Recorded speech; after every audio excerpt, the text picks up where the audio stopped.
Great. For the second, as I mentioned at the beginning, the second part of today is going to be on negotiation skills.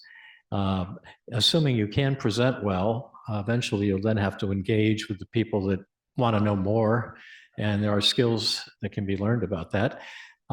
We have Mindy Garber, who's done this a number of times. I'm going to let Mindy, like others that have presented, introduce themselves, and I hope you enjoy this, and I know you'll get a lot out of it. So, Mindy. Good evening and welcome, and thank you for coming. Most ventures fail because of people issues and are really a failure of the relationships among the team members. So that quote was an inspiration for this workshop. And here's the original paper that it came from a while ago, but it's just as valuable today as it was when it was first written. So negotiation is a skill that you're going to need your whole life, from when you start the company to the life of the company. It's a way to build relationships with people and have conversations. So I am both. I'm Mindy Garber. I'm class of '82. I'm both an engineer and a mediator. And I tell people the difference between engineering and mediation is, as an engineer, your job is to gather all the facts and try to make the optimal solution. As a mediator, you're trying to help people have a conversation that they couldn't have before, and you're trying to help them communicate with each other and help them figure out why they, to help them solve their own problems. So that's how I got into it. I got into mediation because really after financial issues, when I helped start a company that does speech recognition, after financial issues, getting along is really the hardest part.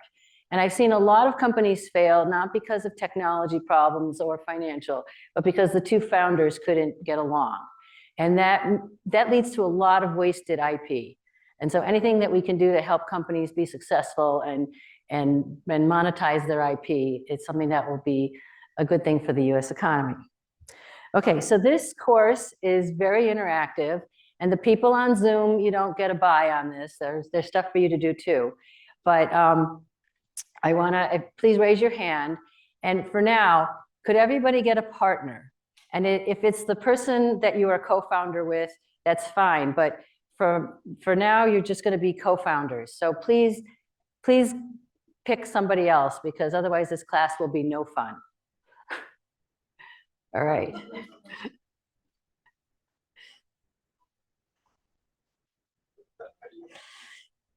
Okay.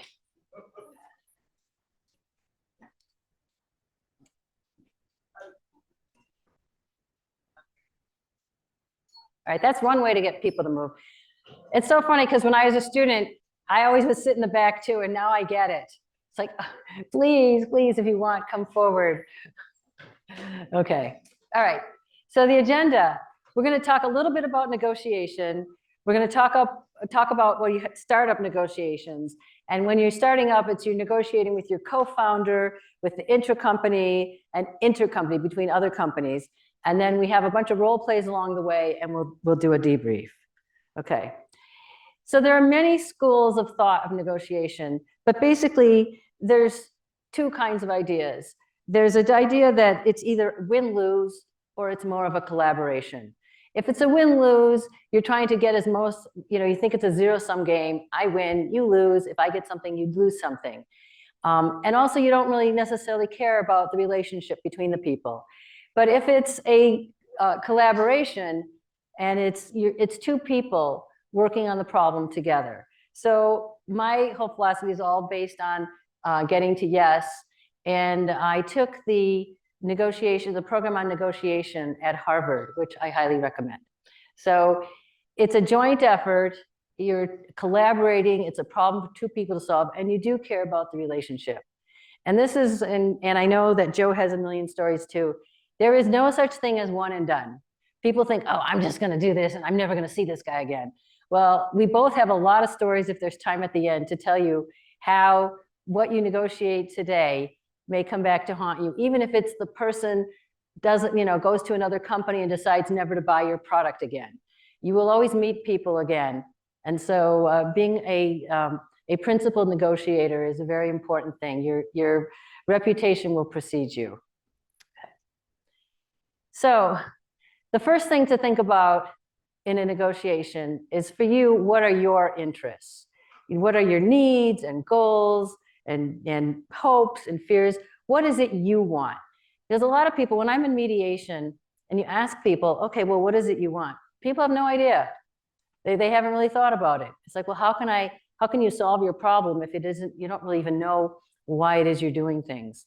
And having your own interests and understanding them really leads to having options. If you know what you want, you can say, well, there may be a lot of different solutions to getting it.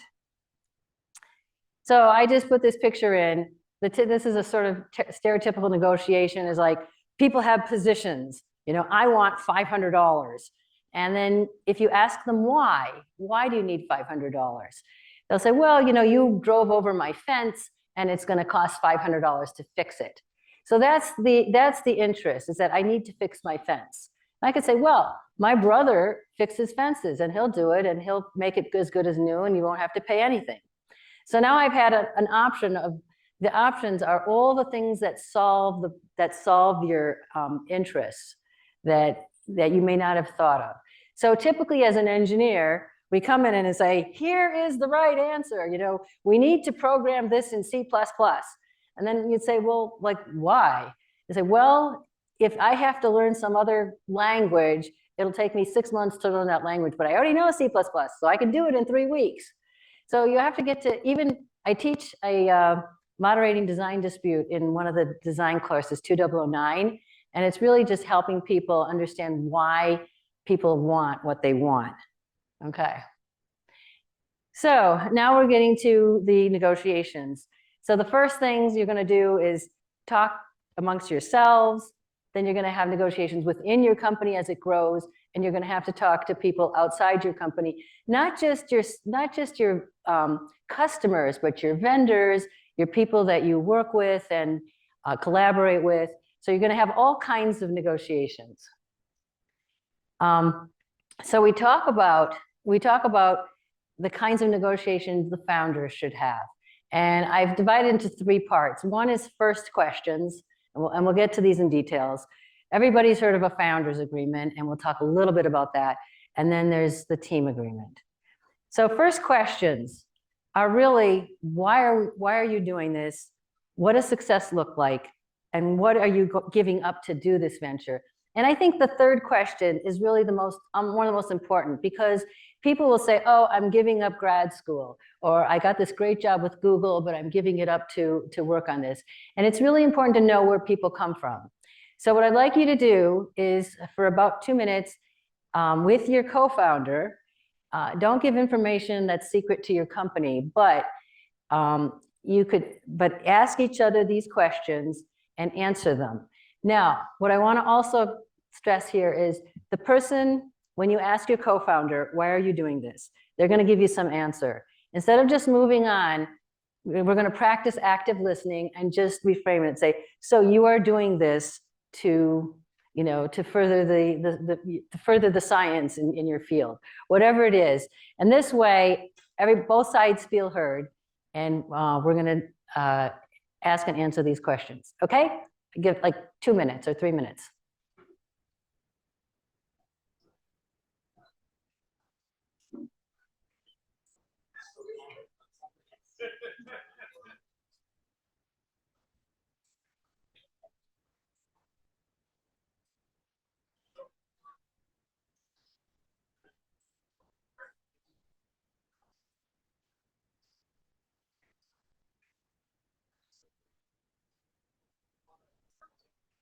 How are we doing up there?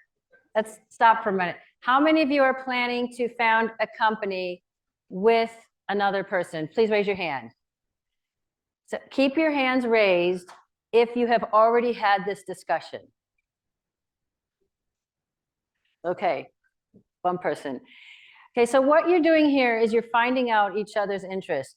I have my slides in the wrong order, so I'm going to skip a slide, but I will come back to it.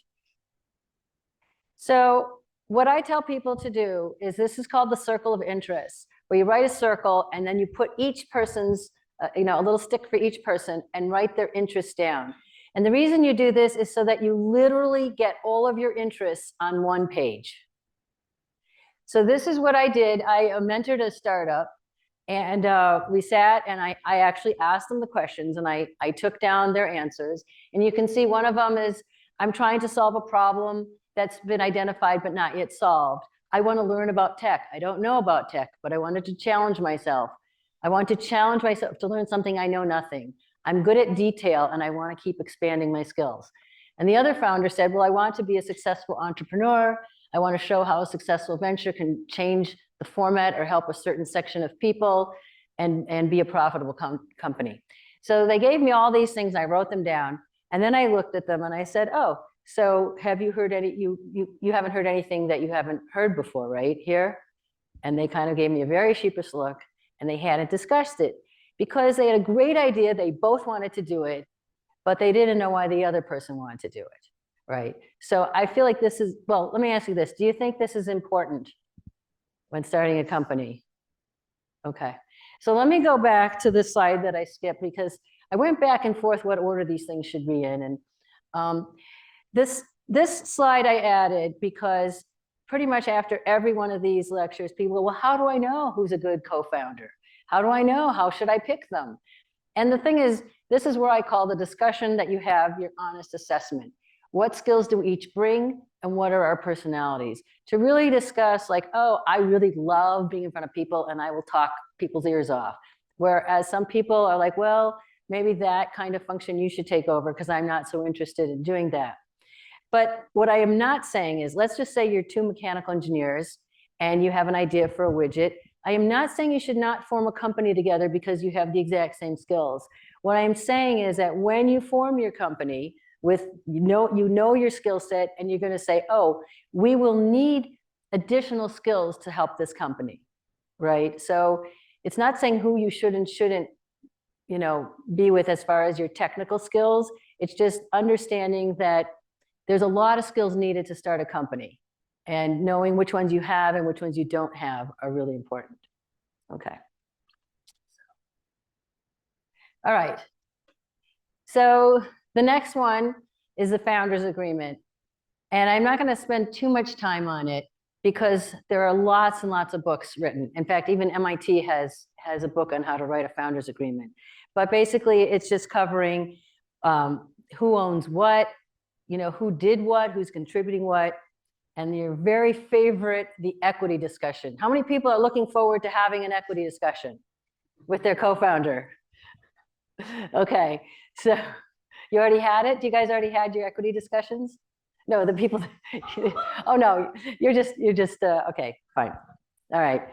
And the most important thing is what happens if one founder leaves. And that's a really like, okay, I decided I am going to grad school and see you later. And having these discussions and writing everything down. And the thing with equity is like, suppose I'm the inventor and the other person is sort of the business person, and we're like, oh, we could form a company. Well, at the beginning of the company, I'm doing all the work. And maybe as the company goes on, I do less and less, and people take more and more. So it's really about what your contributions are, what are the values of the contribution you make to the company, and being able to just have a real discussion. What does it take to put this company together? And who's going to do what? And what are the pieces? And what are the values of the pieces? So this is just something that you're going to have to talk about. And again, there's lots of literature to help you. So the last thing is about the team agreement. So what is a team agreement? So anytime two or more people work together, it's a team, right? So like I do a lot of co-mediation, that's a team. And the agreement is, how are we going to work together? And I think all companies have it, but it's sort of like this secret thing. When you go work for a company, it's like, oh, who knows this? How do you get that done? How do we communicate? Which Slack channels are we supposed to be using? All the things that you have to learn as a new employee, you could actually write down in advance and create the culture for your company that you want. And MIT really does push having team agreements. I'm a mentor for the UPOT program, which is undergraduate practice opportunities. And on the first day, they have to write an agreement on how they're going to interact with each other. So the kind of corporate culture you want, what are the roles, and how decisions will be made. So the first thing is the culture. Now, there's company ethics, and of course, we can argue Google did have its original ethics, don't be evil. You might argue, well, maybe now it's be less evil than everyone else, but they did have one originally. And what do you expect for people to do? How are you expecting people to behave to each other? And again, as you start your company, if you don't think about these things, your first employees are going to create the culture for you.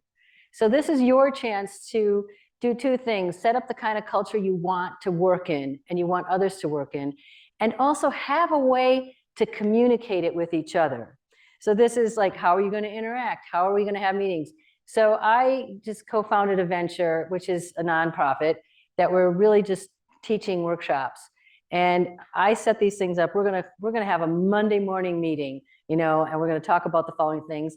And how are we gonna plan? And how are we gonna share and collaborate? And just even saying, okay, we'll use Google Docs or we'll use Slack or whatever it is important. The other thing is, next we have roles. Who's going to do what, and how are we going to be accountable to each other? So how are we going to manage it? How are we going to understand like what's going to happen? And again, this does two things: not just sets the stage, but it also gives you a way to communicate. Hey, in our team agreement, we said that we would, have our meetings Monday at 3:00 every Monday. And maybe that's not working now, or you seem to be not available every Monday at 3:00. So it's giving you the language to talk to each other instead of sort of accusing each other, whatever. These are things you've agreed to. You can change them. And that's the other thing, is all these things should be revisited. Everything that you do. I have a co-founders check-in, every 6 months or so. How are we doing? And it's really not about what we're doing. It's about how are we working together as a team. Okay, so the last thing is, how will the team make decisions? And what will you do if you disagree? So I'm going to give you like 2 minutes to talk to your co-founder. And you're each, first of all, the people that are co-founding, how many people have 50-50 agreements? Like we each own half the company. Okay. So assume that you co-founder, you're all 50-50. Have a discussion with your co-founder. What can you do when you disagree on something? Okay, I'll give you like 2 minutes.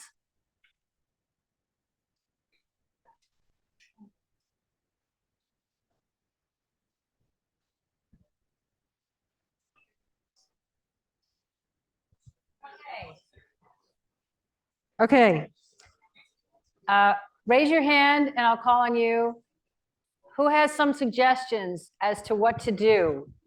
What to do with if you can't agree? Raise your hand.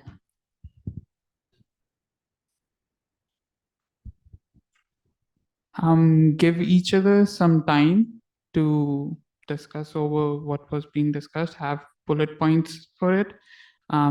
Probably afterwards, lock each other together in the room, or go for, if preferred, for coffee or movie, something, Okay. and then discuss honestly, but everything should be honest of what their opinion was and how they think they could come together to a probable solution. But the conversation should entirely be honest.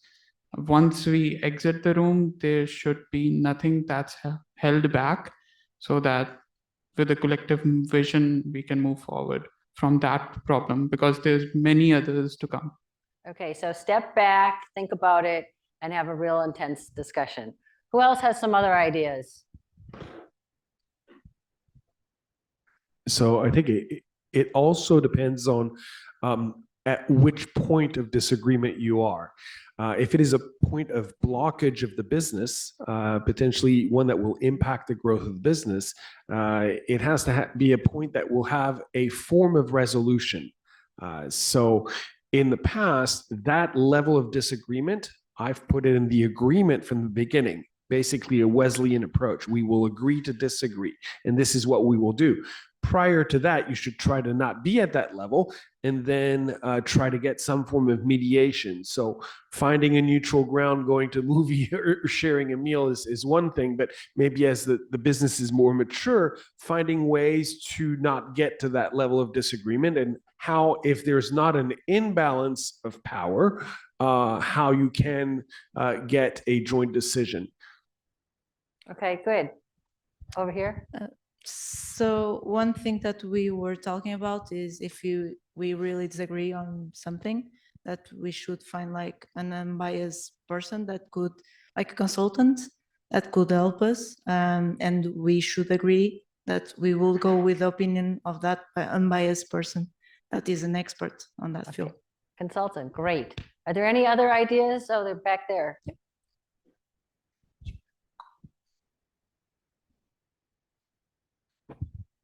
So we also talked about the type of decision that we're making. So if it is a one-way type of decision, so it's like very hard to come back or like take it back, then we like discuss a lot on it. We go very truthfully through like we put a lot of investment and we come up with a decision together, right? Either we can also look for outside guidance or something like that. But if it is a two-way decision, so we can make it, and then just it's not that hard to come back from that decision. We can just evaluate, just like make the decision and like sample what is the benefit from that decision, or what is the result. Okay, so the severity of the decision, make it and see how it goes. Yeah. Good. Just to like summarize that like a little bit. Just like, yeah, like if we have like a one-way decision where it's like, you know, once you go back from it, or once you go to it, can't really come back from it, just pick it a little bit of the way and then see how it goes, and then like go from there. Yeah. And then if it doesn't work out, go for the other person's opinion. Okay, so decide, and then maybe you can back out if it's not good. So there's the get advice from an expert or MIT venture mentoring kind of people, consultants. You know, some companies take turns being the decider. But so I have another workshop that I used to teach called Helping Small Businesses Avoid Court, based on all of the mediations that I had done. And so I also do arbitration, which is where I'm the decider. So I talked to one of my lawyer friends and I said, oh, can you know, you've done a lot of litigation with small companies.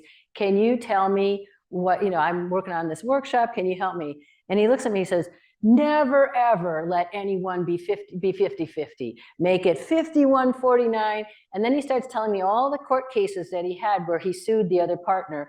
And at one point there was like the two partners got in a fight in the courtroom. And so he's like telling me doing that. And I said, I laughed at him. I said, you know, it's funny you say that, but 100% of the people that I've ever met are 50-50.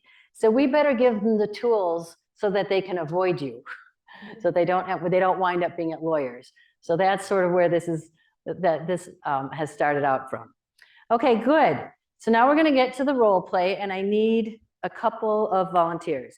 So you have in your pairs, one of you is going to be the inventor, Sandra, and one of you is going to be a student. And Sandra, and this is a true story. This happened here at MIT, and Joe knows the people involved, and I know the people involved. Sandra has invented a very inexpensive way to process crude oil. So I have 3 slides. I used to hand out pieces of paper for people to read, but I need volunteers to read the slides. So do I have a volunteer who will read one slide? Thank you. Then I need to read the second one. Okay, here we go. Read this slide, please. Oh, wow. That's a... It's cheaper than handing out paper that no one wants. Do you want me to like verbatim read Yeah, this? yes, verbatim, just read it. Oh, wow. Okay. Get ready, everybody. Overview. Sandra has a prototype, but it can only process 1 cup of crude oil at a time. Several undergraduates heard about this invention and were introduced to Sandra. They hit it off, and somehow it was decided to enter the 100K competition and perhaps start a company. The relationship between the inventor and the undergraduates was never documented, but the undergraduates began working intensely on writing a business plan. They didn't stop there, though. They made connections with executives at large oil processing companies who of course were very invested in the invention.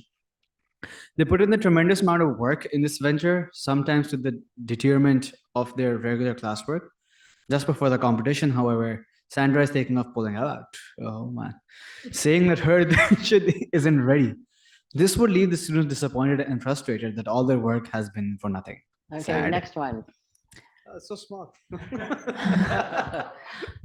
Sandra's invention could only process 1 cup of crude at a time, and she isn't sure how to scale it up or even if the process is scalable.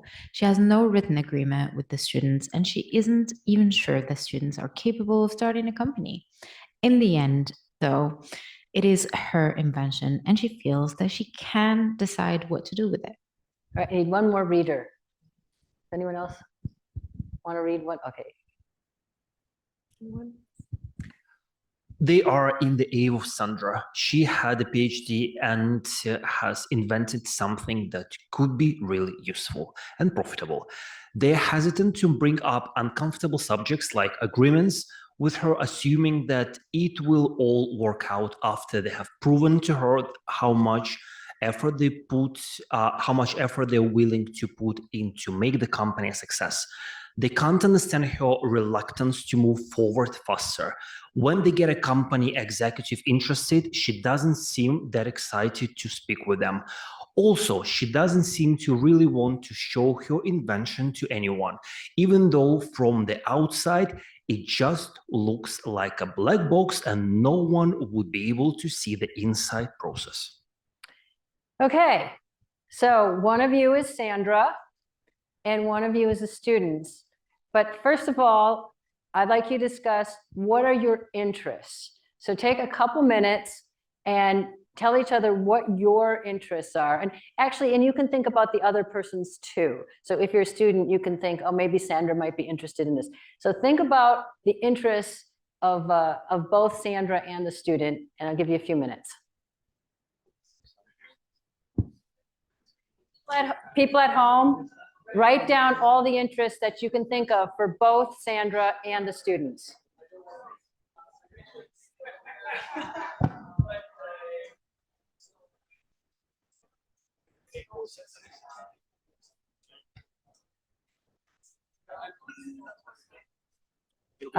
We're gonna fill our little interest thing. I can't do it what you're saying, but okay, so let's start with the student's interest. And she's just gonna hand it, people in the corner, just say something, a student interest, and then hand it to the person next to you. Student interest, it's fun and exciting and could be a cool experience for them as students. Okay, so they want a fun experience. Next.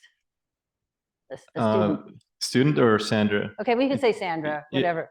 I think Sandra's interest is inventing a genuinely useful technology and wanting to protect her IP. Okay, wanting to protect her IP. Seems like the students really want to raise money to be able to scale up this new venture. So Maybe why do they want to 100K. raise money? What are their interests? I guess the end goal would be to create a profitable venture for them. Profitable venture, okay.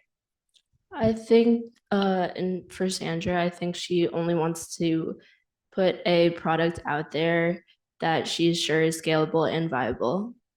So she's worried about her reputation. Do you want to hand it down to the next row? I wasn't expecting that. Yeah. I would repeat what they phrased it, but Okay. for me, I would say that the students are more concerned about the process and Sandra more concerned about the result, the outcome. So the students want to get experience in starting a company, and Sandra's really worried about her reputation and being able to build a valuable thing, a valuable product. So does anyone else have different things? If you have different things? You don't.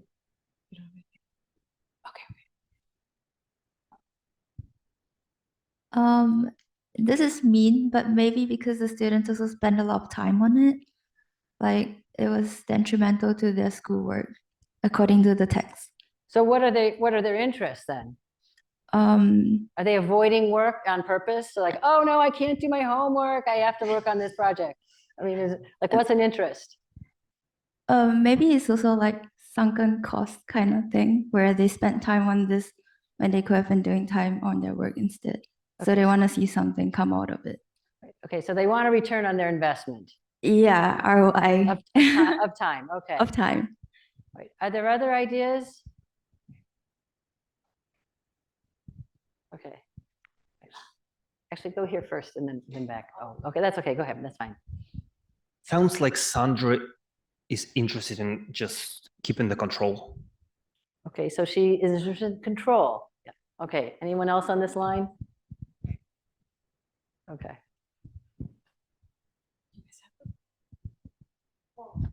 Yeah, so Sandra is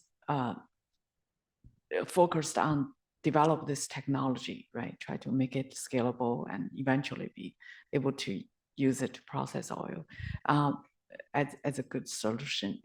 But students, you know, they're I assume they're undergrad students, and I think one of their interests, they need to find internship, need to find a job. And they would like to put this, you know, on their resume, you know, eventually.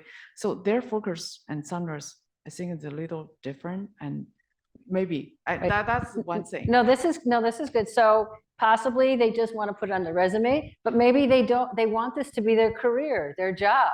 Maybe they just, you know, this is they're like, oh, look, if I do this and it's successful, I have a job coming out of school, and I can do something that's worthwhile. So are there any other things that you felt weren't covered? Okay, so over the years, we've collected a bunch of things, and actually from the real people too. But here, so the students get, and again, this is not the right answer. You guys had answers. I mean, this is when you're thinking about people's interests, you don't necessarily always get them right. And I'll go to, you know, even when I'm in a mediation, I'll say, so you're interested in this? And they'll go, no, I'm not interested in that at all, but I am interested in why, right? So again, this is not the right answer. These are just things that have, since I couldn't really do it live, things that people have thought up over the years.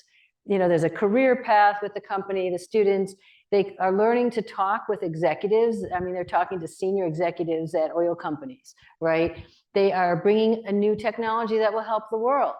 So they're like, wow, this would be really great if we could really cut down on what it takes to process crude oil. Maybe we would, you know, save a lot of energy, obviously money and career. And for her, she wants to protect her IP, which you said about that she wants control, but she also is very concerned about her own, you know, her own reputation in the field. She doesn't want to say, oh, I have this, you know, because scaling up from 1 cup to, you know, 1 million gallons a day is not an easy thing to do. So what you're going to do now, student and Sandra, you're going to pick the things that you thought of that were interests and come up with an agreement that would meet your interests. Okay, so you're going to get a little bit longer to talk about this. You can pick a couple things, 2 or 3 things, and come up with if you were going to go forward with this, what kind of agreement would meet your interests? So pick a couple of your interests, the ones that you thought of, or if you want to pick from there, and let's see what agreements you can come up with. Okay.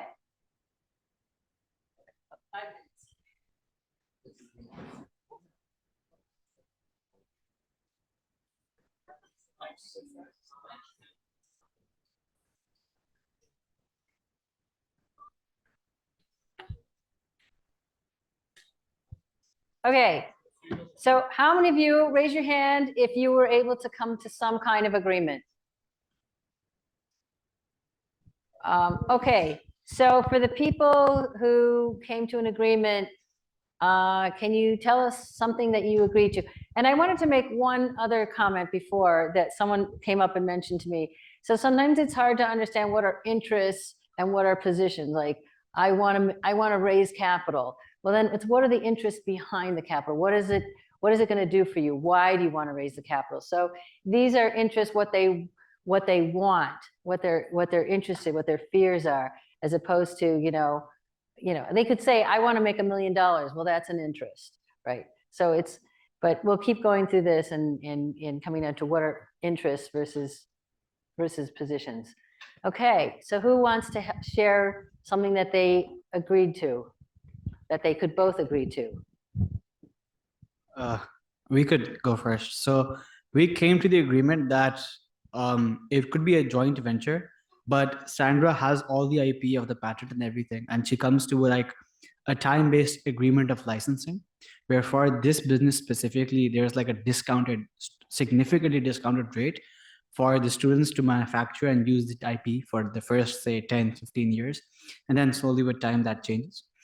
Also, like her position in the overall company might not be as a co-founder, but more as an advisor, where she doesn't need to be in the limelight, but at the same time, she has ownership.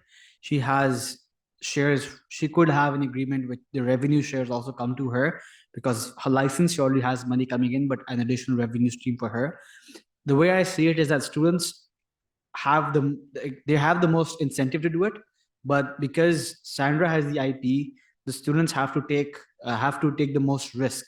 Sandra is like a queen bee in this situation, which she has the main thing that's gluing this whole thing together and taking this on. And yeah, I think that's pretty much it. That was it. Okay, so good. And that's an agreement you both would agree to and sign. Who else had something? Who else agreed to something? Did you guys have an agreement? So yeah, in our case, yeah, she made the point that Sandra does deserve a lot of equity because she brings in the IP. But I made the point that although IP, there is no business without the IP. There is also no business without marketing or many other functions that are required in the company. So we decided to come up with a number for each of these functions. So first break it down into a bunch of functions, come up with a number for each of these functions and have an honest discussion about who would perform which function. And according to that, we divide equity. Okay, so base equity on all the different requirements and who's going to do what, and then talk about that. Okay, so you did agree to have a joint venture together. Okay, who else?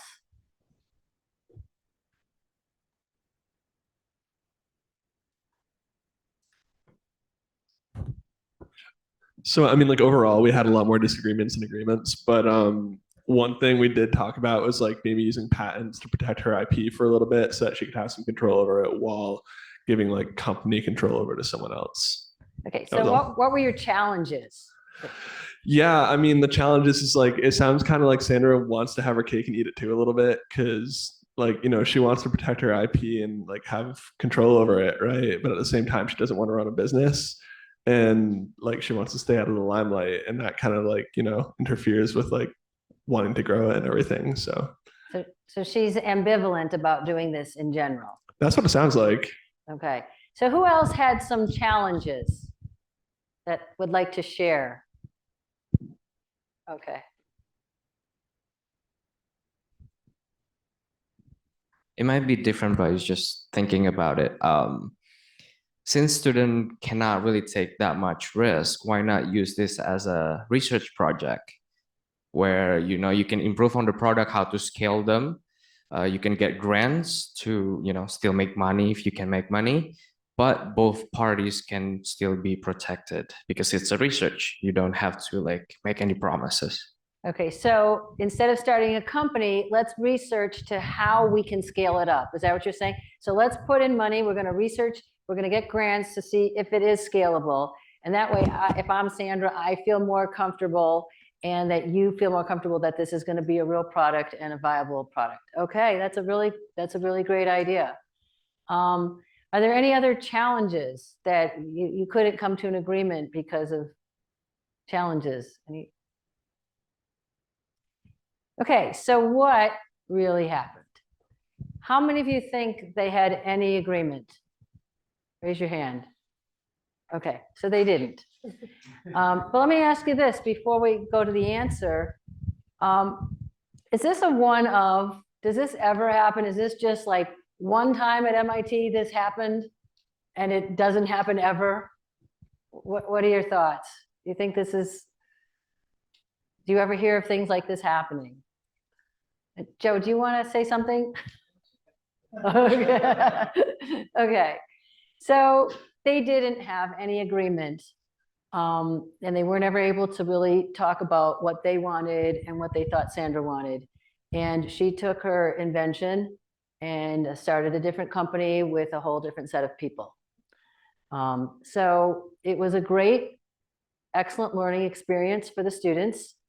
I want to just tell you, PS, they all graduated and they all have lovely careers. So, but they were not able to have this discussion with them. And at the time, I sort of begged them. I said, "Let me help you. I'll just be the neutral person. I'll help you have a discussion with her." And they're like, "No, no, it'll work out. We're working really hard. It'll work out." So that's what happened. And she still has her company, and I don't really know how successful it was, but it's still an ongoing company.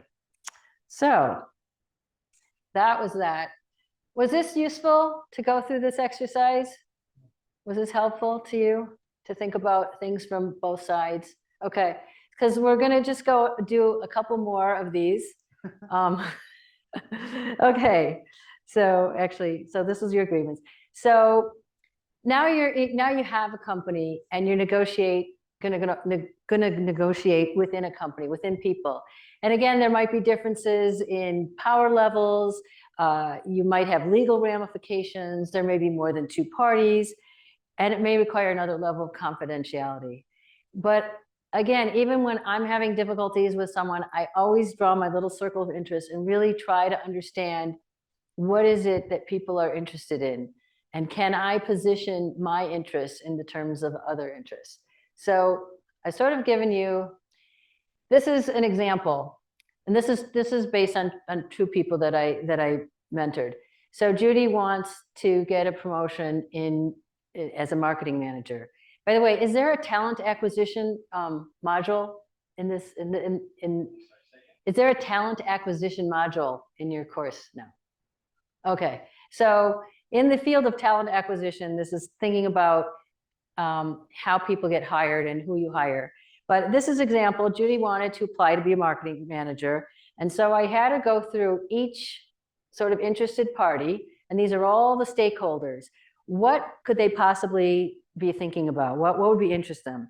So the manager wants to look like, hey, I'm this great manager, I'm growing my employees, right? So they can take on more responsibility, and also, but I need to get all my work done. So Judy's interest, well, I want to contribute more to this company. You know, I want to be seen as very competent. I want to start supervising others. I want to be part of a really high achieving team. I want more challenging work. I want to use my newly gained skills. So what does the company want? Well, of course, what company doesn't want revenue? But they also want effective leadership, and they want to grow their employees. They want to have more diversity. They want more, more client projects. But then she has teammates. They probably want a promotion too. But just thinking about all of these things. And so what it did is it actually helped her go to her manager. But before she did that, I said, okay, well, you want to be a marketing manager. Here's all the things that a marketing manager could do. This is not the exhaustive list, but I'm just saying, and then you don't have to, it's just everything that anyone could think about in marketing. And actually the company that I was a founder of, these were all the things that we had to do for marketing. I'm not in marketing, I was the engineering, but the marketing people did. And so I sent her this list, and I just didn't do anything. I just said, okay, well, here's some of the things that marketing is responsible for. So what she did on her own is she made an Excel spreadsheet and put every one of those things in the Excel spreadsheet. She gave them a value of 1, 2, 3, like how important it was. And she came up with, on her own, she came up with a strategy of what she was going to do and how she was going to go through all of these things, even though this is not necessarily the be all and end all list. And so when she went to talk about her promotion, she talked about interests, and then she also presented, well, here's what she actually presented her report, and here's all the things we need to do, and here's how I think we could start them. And so she sort of had presented it like she'd already done the job. So she did get the job. So anyway, But it all started with thinking about what are other people's interests, and then thinking about how can you meet those interests? How can you prove that you're competent? How can you prove that you're ready for this new step? So that's that one. Okay, so this is the last one, is you're going to have to negotiate with other companies. And this is a true story. So this is what happened to me. I'm Little Inc. And we had a contract with Big Inc. And it was a fixed cost contract, meaning they just paid us up front for everything. But in the contract, it said, we can cancel for any time that we want. And if we do, well, we realize you may have done some work, so we'll pay you for time and materials of what you've already done. And you'll come, and literally the contract was so vague. It said something like, we'll figure out how much you owe. You know, someone will figure out somewhere how much you owe. And so this is the thing about contracts. You can have a 300-page contract. It isn't going to cover everything you can think of. It's not going to. So it was very vague.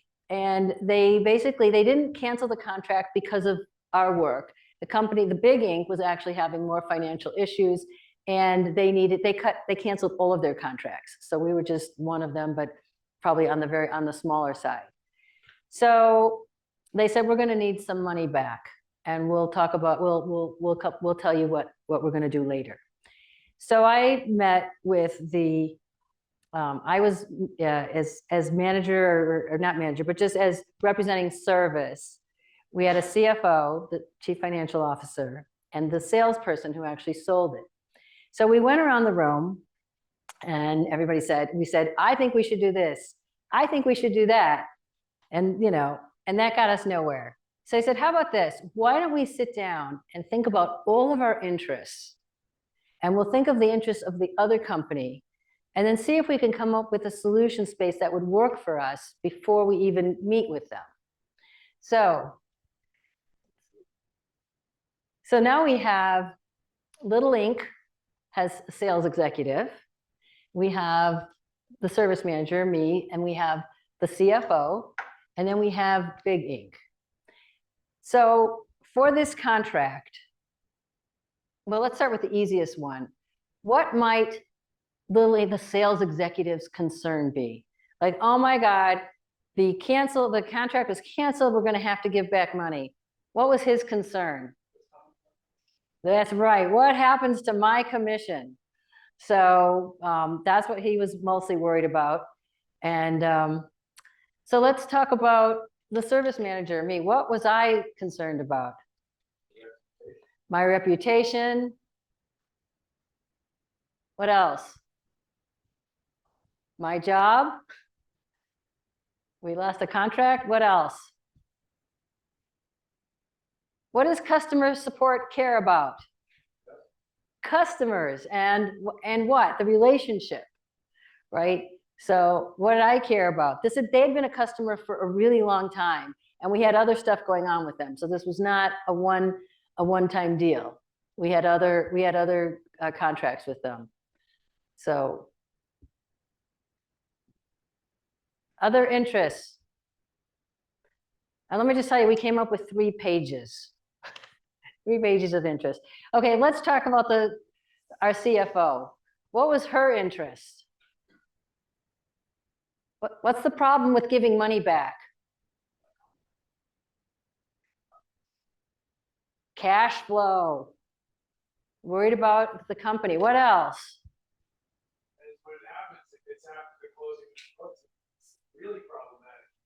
Okay, so in other words, if we've already declared the revenue because we got the cash, did we already declare it all, or do we declare it like month by month or whatever, how we declared it, and can we go back and undeclare it?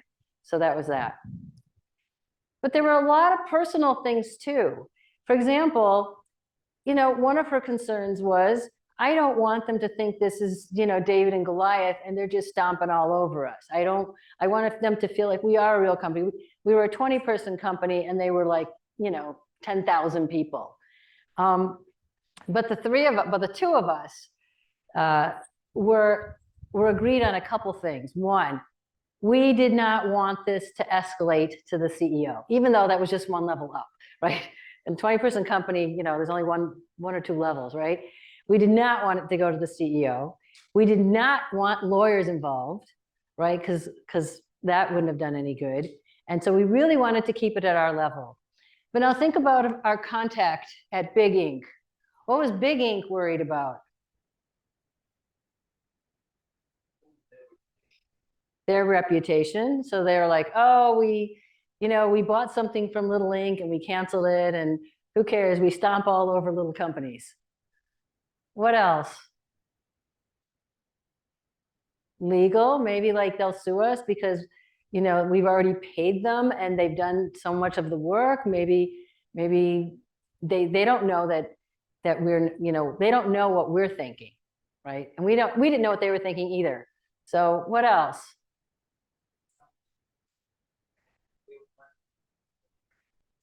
Right, so how about the person who bought this and signed the contract? Like, oh my God, I signed the contract and now they canceled it. Like, what's my reputation gonna be like?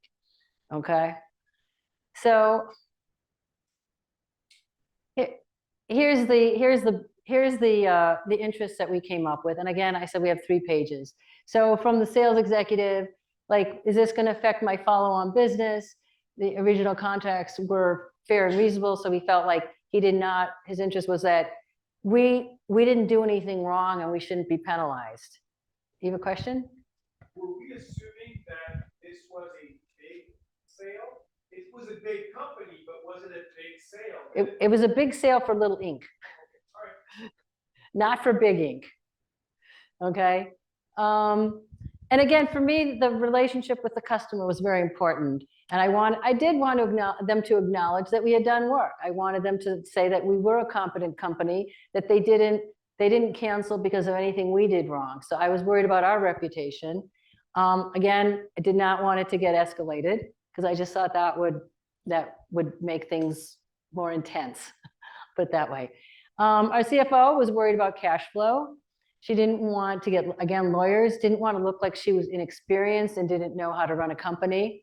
But she did want it to be fair, and she didn't want to be taken advantage of. And she felt like we did do a lot of work and those expenses should be covered. So again, from Big Inc., they wanted to look good for their stockholders.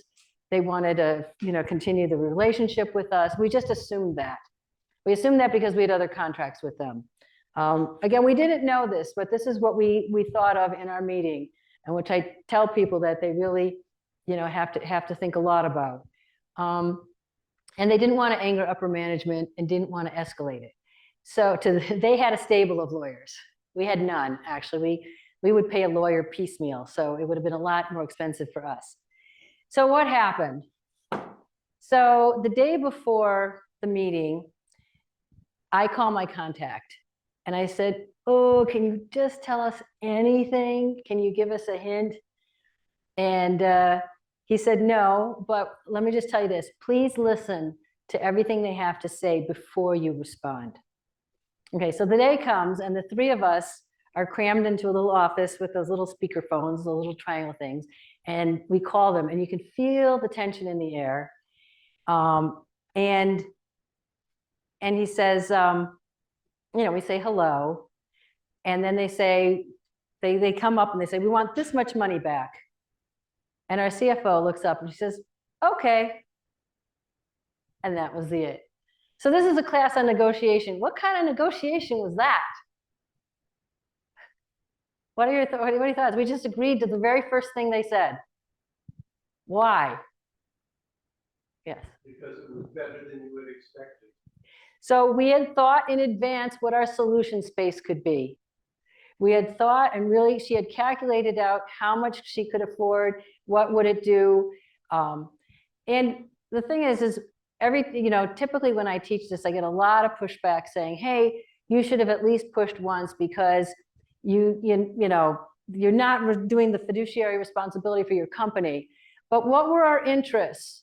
What were our real interests? I mean, obviously we were interested in the financial safety of the company, but we wanted to keep the relationship. And we didn't know if we pushed back, if everything would fall down. So I have another colleague who tells us the exact same story with his company, and they were negotiating, and they tried for one more thing, and the whole thing blew up in his face. The company took their toys and went to another vendor, and they never worked together again. So you just never know, and you don't want to. We didn't want to push because it worked for us. We thought it was fair. We could see that in their offer, they didn't want to stomp on us. They weren't trying to be punitive to us for any reason. And what happened was we continued the relationship for many years, and they bought more later. So thoughts on this? And, you know, when I have a colleague who worked at 3M, and he said, looked at me, he said, you know, sometimes the first offer is the best offer. And if you can, you know, if it's something that you can live with, and we preserve the relationship, and, you know, after the CFO said, okay, we just started talking and chatting away, and everything was just fine. So any other comments on this?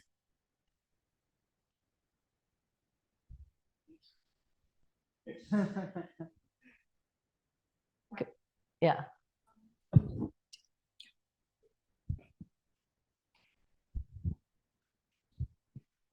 It looks like if you're explicit about what you want and everyone knows what they want and they talk about it, it's a lot easier to find an agreement. But it often feels that giving that information could make the other part use it as a weapon against you. And I wonder, like, how do you gauge, like in this scenario, do you think there would have been space to explicitly say the things that are listed here to big ink, or you just have to accept that you cannot be that open with the person you're negotiating with? Okay, let me tell you one more story that answers that question. So I was advising another person. So she was a big ink trying to buy a little ink because little ink had some IP that absolutely everybody in her field was after, right? So it took her 6 months to get a meeting with him. And so I said to her, why don't you plan out everything and think about what his interests are, what your interests are, think about everything you're gonna say and think about everything he might say, because now you know, like, everybody is after him, right? Because he's got something that everybody wants. So, you know, and he'd been talking to other companies. And so she calls me up afterwards. She has this meeting with her team, and she goes through this, and she walks in the door. And the first thing the guy says to her, you know, they come in, she's waited 6 months to have, like, you know, an hour meeting with him. And he literally looks at her, doesn't say hello. He goes, what do you want? Literally. And she starts in by saying, you know, we thought that you might be interested in having your intellectual property get more disseminated through the world. We have all these things going on. We would like to help you get your product out there. And so she started by saying, here's what we think your interests are. And then she calls me back, and she's like really excited. She tells me this. She says, but you know what? We got them wrong, some of them. I said, what do you mean? She said, well, some of the interests we got wrong, but then he corrected us. And he said, oh, no, I'm not interested in this, but I'm interested in that. And so, you know, basically she started out with interests and discussing it. And when he saw that she was interested in his interests in helping him, and that it was a joint problem to solve, they got the business, and she got a promotion. So, you know, it depends on how you start. And then my 3M buddy, you know, he's had all these negotiations with IBM. And he said one time it wasn't going at all. And he said, he talked, you know, these are both have stables of lawyers. And he said, well, let's talk about what we're interested in. No, we're just going to negotiate. And things weren't moving. Things weren't moving at all. And so he finally just said, well, 3M is interested in doing this kind of thing. And he just started giving them their interests. And we're interested in this. And they changed. They turned, and they started sharing their interests. So I think you're right. You could use it as a weapon, but if you're really trying as a joint problem, that you can share your interest. You don't have to say, I need this deal with IBM because otherwise 3M is going to go out of business. I mean, those things you don't share, right? But you can share the things that will help move it forward. Does that help? Go ahead. We have 2 more minutes, but go ahead. I noticed that in this example, you had 3 interests of individuals and then 4 the big interest of the company. And when it comes to business negotiations, when you get into this room, I would assume that if you know who the people are going to be there, it's kind of like a little bit easier to potentially prepare. But if you get into the room and you have people that you did not expect to see, how do you tackle this, meaning that you just don't know what the interest will be? Do you address this from the business interest or still take into account personal stuff? Well, I guess you can, well, first of all, you're saying, right, because the person we were talking to had different interests than Big Inc., right? I mean, we could have put, you know, the people that were going to be in the room, but if this had been like, let's talk about our interests, we would, you know, I would have said, oh, you're probably interested in making sure that this is working. So you can actually ask people. And so when I'm even in a mediation, I'll just ask them, well, what are your interests? You know, what is important to you? What are you trying to accomplish? What would be helpful to you? And if people don't want to share, then you can see which way the negotiation may not go so far because you don't even know what to offer them, right? Because there might be things that, I mean, this is the whole point. There might be things that are so valueless to you, but they're valuable to them. And they say, well, we want your company to do X. And you're like, okay, like, because it's not a big deal for you, right? So it's how do you get to those things that are sort of low value to one person, high value to the other, or things that you can talk about. So is this helpful? Okay. Summary, startups, make sure that you understand the interests of your co-founder, right? That's really important. You know, document your decisions because someday you're going to go, well, why did we do that? Right? So I tell people, write everything down and revisit it periodically because companies change really fast and your ideas change fast and you need to keep going. And then for negotiations, just prepare. What has been shown is the more that you think about what your interests are, what their interests are, what your zone of solution it could be, and listen in the meeting, you'll hear new interests. And you'll say, oh, you guys are interested in this. I didn't know that. Well, we might be interested in helping you with that aspect too. So you're always listening and thinking about what you can do. All right. I think that's it. So thank you very much. I hope this was helpful. Mindy, great. Thank you. There's so many little tidbits of knowledge here. It brought back a memory I had. There were 3 of us on one side negotiating the divestiture of a whole division. And we were the little company. It was big, but little compared to the big company that had like 10 people at the table. And we did a little introduction, you know, like who's who, how are you? And it became pretty clear that these 10 people had flown in from all different parts of the company, and they probably hadn't really talked to each other. So after the introductions, we suggested, you know, you guys have just arrived, maybe want a little time to, you know, we could give you some room to, you know, get organized and everything. And we went out for about an hour. And during that time, they actually managed to talk and get organized enough. So we had a really interesting discussion. Otherwise, it was pretty clear that, you know, somebody was going to say something and somebody else was going to say something else, and it wasn't going to go anywhere. So you brought back that memory about interests. Make sure the other side understands their internal interests when you're dealing with a big company. So.